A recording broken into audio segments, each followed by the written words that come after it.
Okay, so we looked at this K, decay rate, right? Decay rate is related to this, like energy, and also here, obviously K determines decay rate. Larger K, how do we get larger K? Basically, we have to get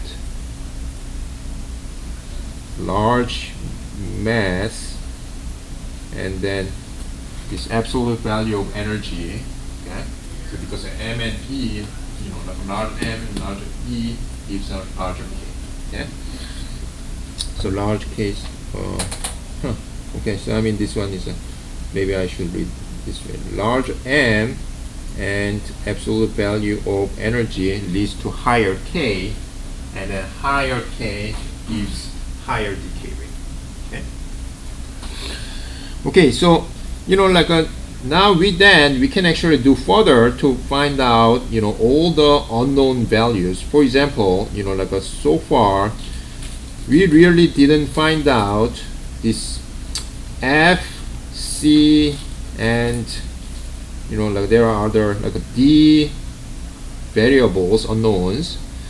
So I mean I'm not gonna find it because of a limited time, but if you guys are interested, B, C, D, and F, these unknown constants, can be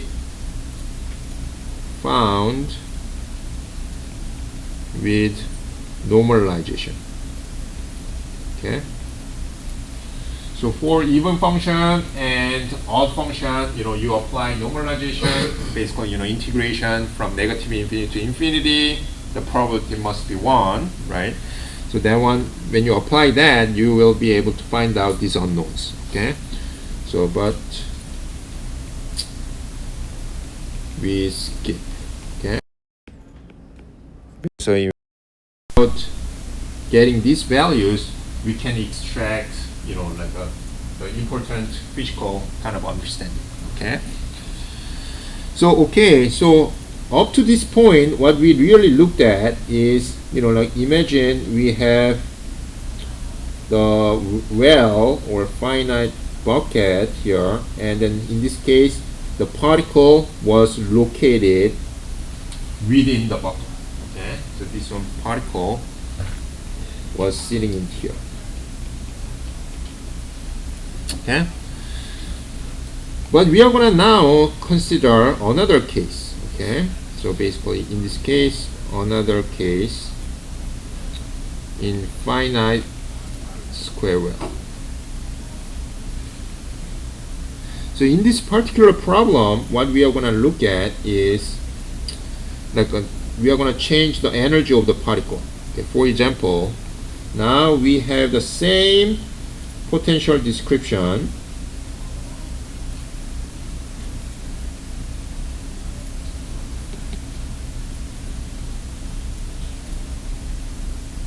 okay, so here negative A, and also the wall height is a negative U naught here.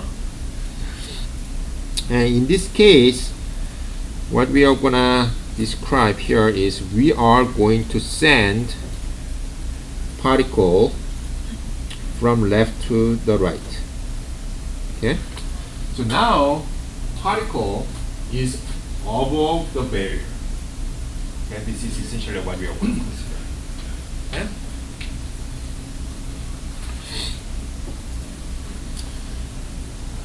In this case, let us again think about the bulk case. Okay, when we throw a bulk ball just above any barrier, what would you expect?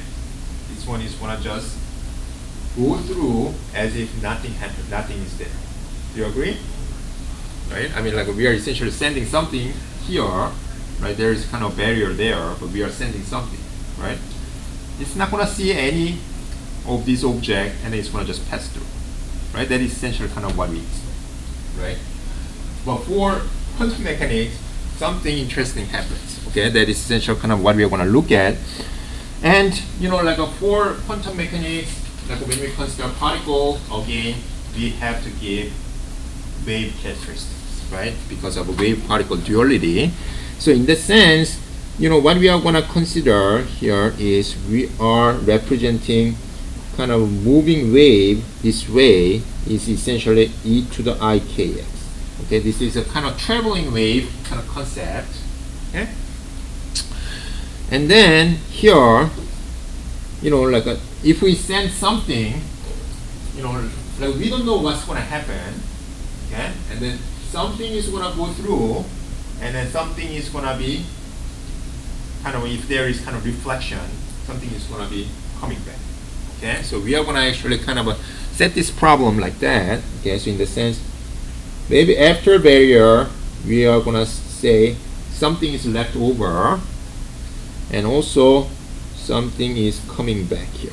Okay, that is essentially we are going to write as minus ikx. Okay, so this is a traveling wave to the left. This is why we have negative sign. Okay, and then in this case, we can also kind of describe something here, but we know that this one cannot happen. Why? Because we are sending particle from left to the right. Okay, that is essentially kind of the first kind of our assumption. Okay, we are sending particle from left to right, so in the sense, something can pass through, but no new particle or wave is coming in from the right hand side. Does it make sense? So this one, like let's say, if there is something happening here, like if we exist the barrier, somehow this wave is going to be reflected back. Does it make sense? Yeah. But obviously for Burke scale, this is not expected. But in quantum world, we are kind of saying, because eventually we can calculate. Okay. If this is exactly like Burke scale, are we going to have any returning wave? No, right? So something is going to be zero. But we are saying that, let's just put it there, and then let's evaluate how much is transmitting, how much is reflecting back. Okay, does that make sense? Okay. So, but no new incoming wave coming, no new incoming wave from the right hand side.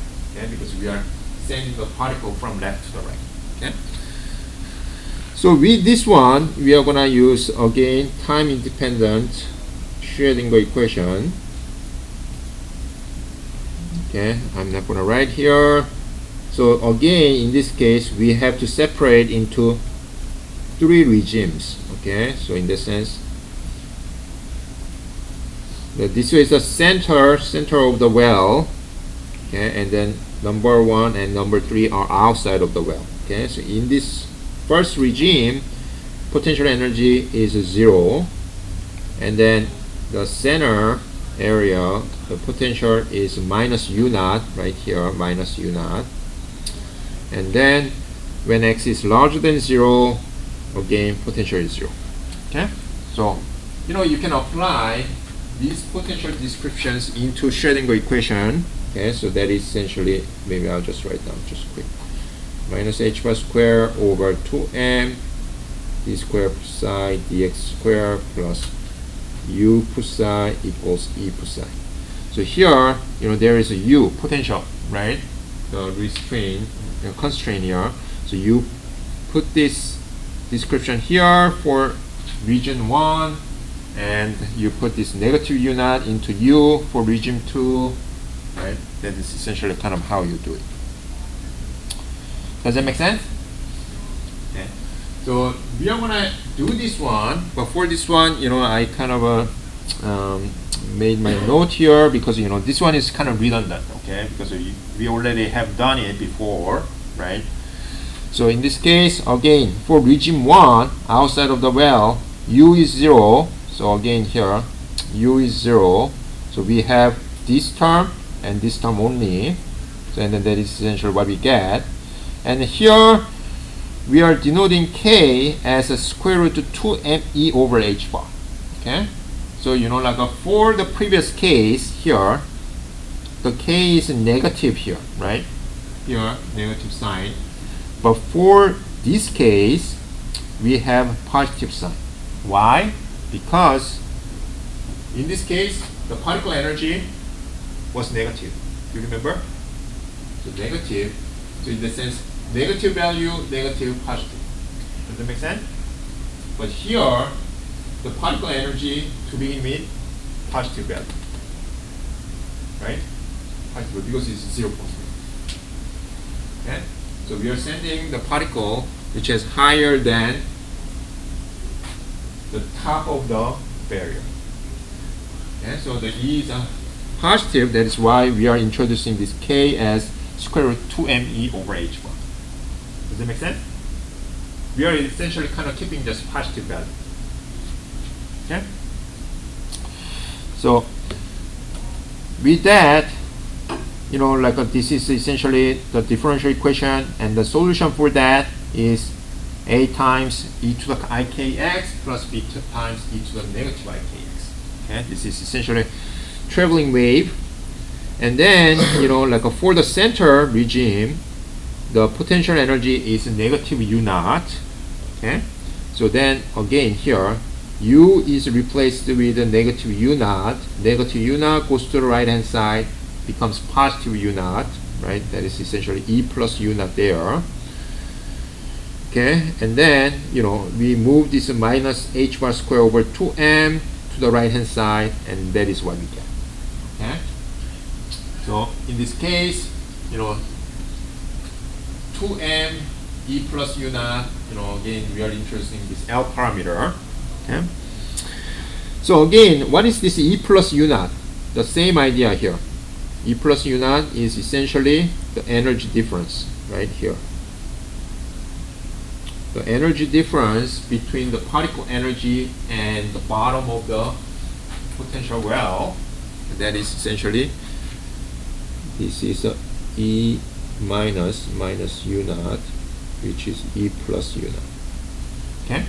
E plus u naught is the energy difference between the particle energy and the bottom of the well. Okay? This is how we define negative u. Because anyways, again, here, maybe just to clarify, this is a zero value, right? 0 point, origin. This is origin, in the sense, this is why u is 0 for region 1, and u is 0 for region 3. But the center region, it has negative value. That is why we are setting it as a negative u. Because it's a variable. So there's a u naught that's directly opposite to that above it. And that would be u naught. There's a, you know what I'm saying? So you know what I mean? This is just kind of how we set, right? For example, if you really want, you can actually just remove that, and then you can just write that down as a u naught, right? But if you do that, now energy difference between these two will be E minus u naught, right? And then you just write down here. Okay, so for example, if you are replacing this one in the u naught, this will be u naught, and then you just kind of make it consistent. Then you are going to get the same result.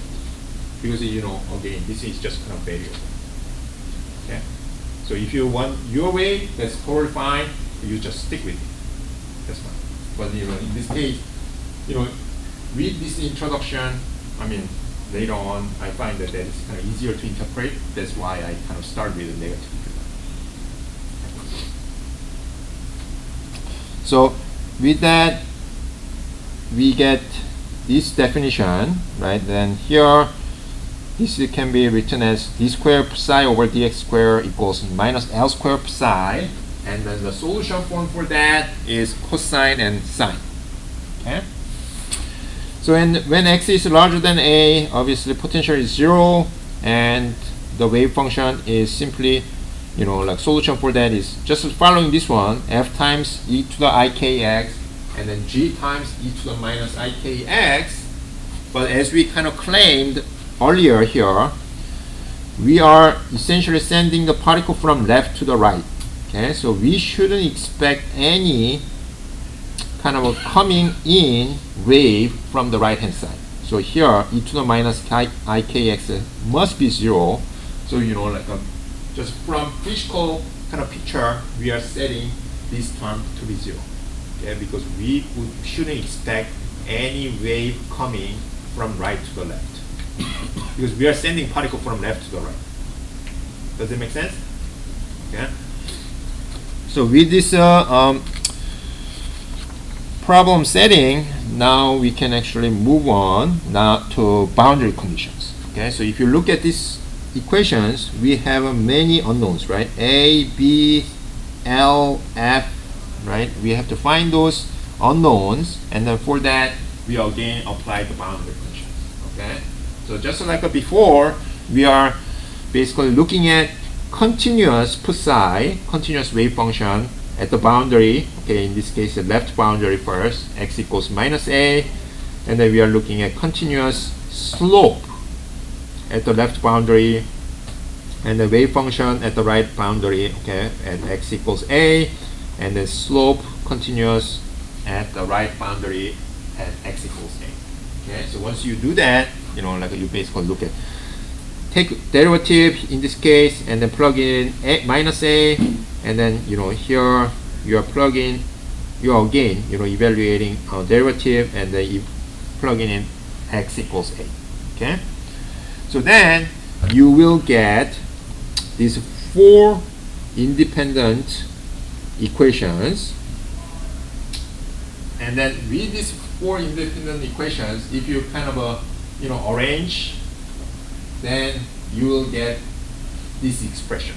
Okay, it's kind of a little bit lengthy process, but you know, like you can work with these four equations, and if you just kind of plug in and arranging it, then you will get this expression. Okay, F. Okay. So what is F, by the way? So that is essentially the constant located for x is larger than a, right? And then also remember a and b here. So this parameter, right, a, b, and f, this kind of gives the intensity of this traveling wave. Okay, so this one is essentially, if I kind of describe here, the intensity of incoming wave from left is essentially A, and the intensity of outgoing wave after seeing the barrier is essentially F, and then coming back wave, you know, like after reflection, that intensity is essentially B here. Okay, that is essential kind of what we want to look at. And with that, you know, again, so B can be also obtained by just kind of arranging these four independent equations. That is essentially the value given here. Okay. So this is nothing special, you know, like after just kind of arranging four independent equations from boundary conditions, you can get these F and B expressions. Okay. So with that, what we can look at here is the transmission coefficient. Okay. How much wave is transmitted after seeing the barrier. Okay. So for example, again, I just kind of drew the schematic, right? This is the barrier, right? X equals minus a and x equals a, and then the barrier height was negative u naught, right? I mean, maybe here the barrier height was minus u naught, and then we are sending the particle from left to the right, right? And then here the incoming wave is represented by, again, a times e to the I kx, and if somehow is reflected by the barrier, that is going to be b times e to the negative I kx, and if the wave is transmitted, then it's going to be represented by this f times e to the I kx. Okay? So in the sense, you know, like if we want to get a transmission coefficient, we want to evaluate basically, you know, how much transmitted with respect to incoming one. So that is how we are defining it. This f square is a transmitted wave, and a square is essentially incoming wave. Okay? And then with that, we already obtained f and a. Okay, so for example, if you kind of come back here, and then we can get f and then here a. So you can actually move this a to the left hand side, then you will get f over a, right? F over a, and then you take a complex conjugate, that is going to be f star over a star. And then once you do that, you know, this is the expression you get. Okay? And then also we can obtain the reflection coefficient. So reflection coefficient, again here, there are two ways, right? You can obtain reflection coefficient being how much reflected here with respect to incoming wave. Okay? Or another way to approach it here is that, like when we send this wave, it has to be either transmitted or reflected. Okay? There's no absorption here. Okay? So what that means is that, when we consider reflection coefficient and transmission coefficient, when we sum up these two values, it must be 1. Okay? Because there is no absorption. Okay? So when we actually use this equation, then this expression is essentially b square plus f square over a square must be 1. Okay? Because look at this one, b square over a square, this is a reflection, and f square a square over a square is a transmission. Right? Reflection plus transmission must be 1. Okay? So if we get this one, now we can actually kind of draw how transmission changes with respect to energy. Okay, so that is essentially what we are going to look at next. So let me just kind of copy this one and then we can actually look at it together.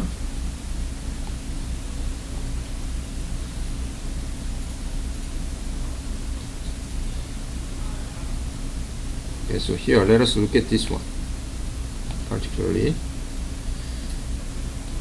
So this is transmission and this is energy. So what is the maximum transmission you can get? Maximum transmission you can get is 1, right, physically. And then look at this one, like how do it vary?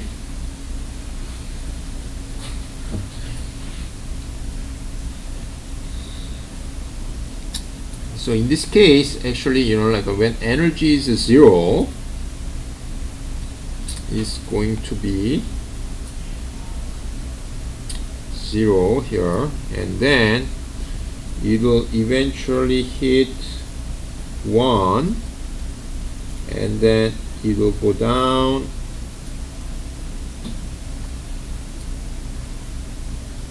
it's gonna go something like this.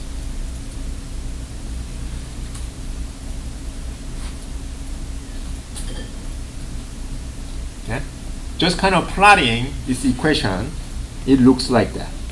Okay, but when you look at this plot, this is actually really interesting. Okay, why is that? Think about it here. Okay, so again, when energy is 0, transmission is 0, and as we increase energy, what happens to transmission? Transmission increases, and it's going to hit the maximum of 100% transmission. But if we increase energy further up, what happens? Transmission decreases. Okay, so in this case, okay, so what the heck is going on, right? So think about it here again. With this one, I'll also plot reflection. Again, when we sum up reflection and transmission, it must be 1, right? So in this case, the reflection is 0. I'm gonna just try to match this one.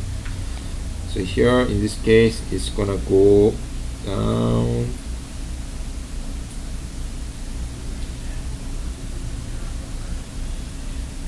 Like this, okay, and so on. Okay? So here, the interesting thing is, again, if I kind of draw the image here, we have the barrier here, and we are sending the particle, right? This is essentially kind of our physical kind of picture. when this energy is slightly above the energy barrier, right, we have some value of transmission, and also we will have some value of reflection. You see that? So this is also kind of a very interesting part, because for bulk scale, as long as the energy of the particle is above the barrier, like where barrier is located, transmission is 1, right? Like for example, if we have a kind of object here, as long as we send the particle potential energy higher than that, it's going to be passing through, right? But for this particle, it's going to have some reflection, right? What does it mean? Even though we are sending this particle above the barrier height, this particle somehow sees this barrier, right? That is essentially what that means, because we are sending this particle just above the height of the well. Some are reflected, some are transmitted. Do you see that? Okay, this is essentially kind of what that means. Yes, go ahead. Is it like hitting something bouncing back, or like is it hitting the further edge? Like what would cause it physically to come back? It actually sees this potential, and then it has wave interference. Kind of a wave is coming in, even though the potential energy is higher than the top of the barrier, it somehow sees the potential and it comes back. That is essentially kind of what it is. So bulk scale, that's totally nonsense, right? Like the ball is sent above the barrier, it will just pass through. But for quantum mechanics, it somehow sees this barrier and it reflects back, and then some are transmitted. And also another thing is that as we increase energy higher and higher, transmission is getting higher and higher. And then when we hit this energy, what does it mean? Transmission is 1. So only when there is a certain energy, this energy is completely passing through without any reflection.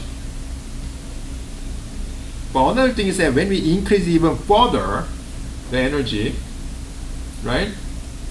The transmission, what happens to the transmission? Transmission again starts going down. So like we are sending this particle through this one, there was a case where transmission is 1, but when we increase this energy of the particle, transmission starts going down again. But if we keep increasing energy, it's going to go down, but it's going to again goes up, and then at this energy, transmission is going to be 1 again. This is kind of crazy, right? But this is essentially kind of what's happening in quantum mechanics for finite square. Like, okay, when we are essentially varying this energy, right? As we put energy a little bit higher, it's going to basically hit the transmission of 1 without any reflection. But if we increase even further, this one will go down, and then it will go up, and it's going to be 1, and go down and up. Okay? So, then you might wonder in this case, when would be transmission being 1? We can actually evaluate that, and then, but for that one, maybe we can kind of work on this tomorrow. But today, we can just finish here,